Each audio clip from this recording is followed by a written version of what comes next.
ഞാൻ പോവാ. എല്ലാവരും കിടിലം പെർഫോമൻസ്. ഞാൻ ആരുമല്ല പറയാം. ഈ ജനറേഷനിൽ നിന്ന് ഈ സിനിമ കാണുകയാണെങ്കിൽ ഭയങ്കരമായിട്ട് വർക്കാവും.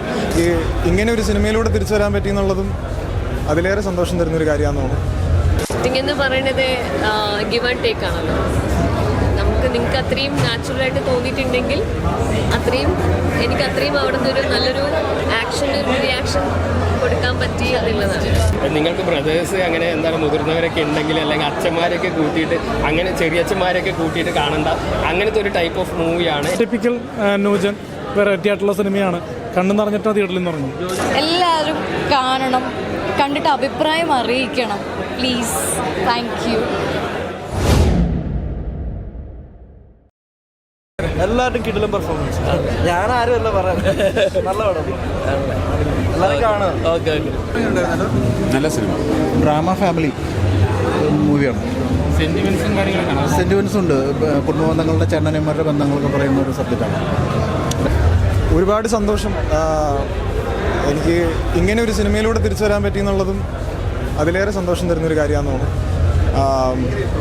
ശരൺ എന്ന ഡയറക്ടറും രാഹുലേട്ടൻ എന്ന മ്യൂസിക് ഡയറക്ടറും ഇതിൻ്റെ ടെക്നീഷ്യൻസ് അപ്പു, ജ്യോതി എഡിറ്റർ, ഇവരൊക്കെ ഉള്ളതുകൊണ്ടാട്ടോ ഇപ്പം ഞാൻ ഇതിനകത്ത് നേരത്തെ രാഹുലേട്ടൻ പറയണ്ടേ ഇതിനകത്ത് ഞാൻ ഗിറ്റാർ വായിക്കുന്നൊരു സീനൊക്കെ. അപ്പം സന്ദീപ് എന്നൊരു ഗിറ്റാറിസ്റ്റും രാഹുലേട്ടൻ അങ്ങനെ കുറേ പേര് സഹായിച്ച് ആണ് ഇത് ഇന്നീ കാണുന്ന സിനിമ, നിങ്ങളെല്ലാം കണ്ട സിനിമ എന്ന് കാണാൻ പറ്റി. അപ്പം ഒരുപാട് സന്തോഷം. ഇങ്ങനെ പറയാൻ ഭയങ്കരമായിട്ട് കിട്ടണില്ല ബ്രദർ, അതുകൊണ്ടാണ്. അടിപൊളിയായിരുന്നു. എല്ലാവരുടെയും കൂടെ ഇപ്പം ഞാനിപ്പോൾ പറഞ്ഞോളൂ, ജോജുവേട്ടൻ്റെ കൂടെ ജോസഫ് കാണുന്ന സമയത്ത് ഞാൻ ജോജുവേട്ടനെ വിളിക്കുന്നത് എനിക്ക് ഓർമ്മയുണ്ട്. പടം കണ്ട് ഭയങ്കര കിക്കായിട്ട്. അപ്പം ഞാൻ എന്നിട്ട് ഇപ്പോൾ ഇങ്ങനെ അഭിനയിക്കാൻ പറ്റുന്നത് ഓട്ടം, ഇങ്ങനെ സിനിമയിലേക്കുള്ള ഓട്ടം ഓടി എത്തുന്നുണ്ടല്ലോ എന്നുള്ളൊരു തോന്നൽ ഇങ്ങനെ മുന്നോട്ട്. വെരി ഹാപ്പിയാണ്. Thank you. ഇങ്ങനൊരു സിനിമയുടെ ഭാഗമാകാൻ പറ്റിയതിൽ ഭയങ്കര സന്തോഷമുണ്ട്. And I think Sharan has did a fantastic job. Music was very very very sweet. എല്ലാവരും കാണണം, കണ്ടിട്ട് അഭിപ്രായം അറിയിക്കണം പ്ലീസ്. Thank you. നല്ല മൂവിയായിരുന്നു. നല്ലൊരു റിയലിസ്റ്റിക് ആയിട്ട് നല്ലൊരു ഫാമിലിക്ക് വന്ന് കാണാൻ പറ്റിയ നല്ല മൂവിയാണ്.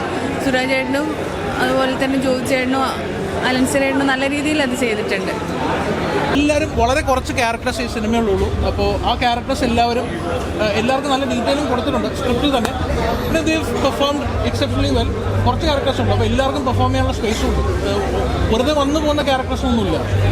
ചെറിയ ക്യാരക്ടേഴ്സ് ആണെങ്കിലും എല്ലാവർക്കും വളരെ നല്ല സ്പേസ് ഉണ്ട്. പിന്നെ music is extraordinary. The score, Rahul Raj is by far the best composer we have here. One of the best in the country. മലയാളത്തിൽ നമുക്ക് പകരം വെക്കാൻ ആളില്ല അദ്ദേഹത്തിന്. കാരണം അത്രയും സ്കില്ല് പുള്ളി സിനിമയിൽ കാണിച്ചിട്ടുണ്ട്. മുമ്പ് കണ്ടിട്ട് നമ്മൾ മരക്കാറും ഋതു, ബാച്ചിലർ പാർട്ടി ഇതെല്ലാം കണ്ടിട്ടുണ്ട്. സോ ഓവറോൾ സിനിമ വളരെ നല്ല എക്സ്പീരിയൻസ് ആയിരുന്നു. എല്ലാ ഡിപ്പാർട്ട്മെൻറ്റും നന്നായിട്ടുണ്ട്. അപ്പു, പ്രഭാകർ, സിനിമാറ്റോഗ്രഫി.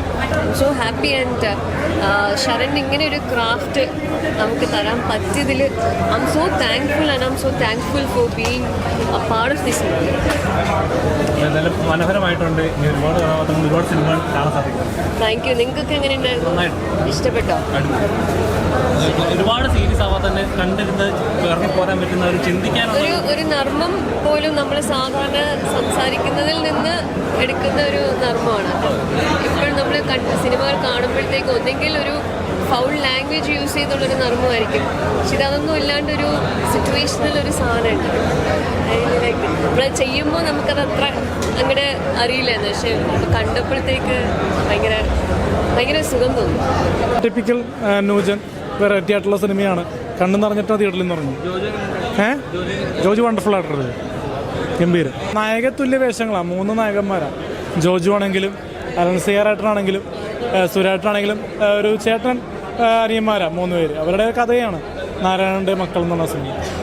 എന്തായാലും വിഷം പിടിച്ചു സിനിമ കണ്ടപ്പോൾ. ഒരുപാട് ക്യാരക്ടർ നമ്മുടെ ഉള്ളിൽ ഇപ്പോഴും ഫാമിലി ഓഡിയൻസിന് ഇത് പുതിയൊരു ചിന്തയായിരിക്കും.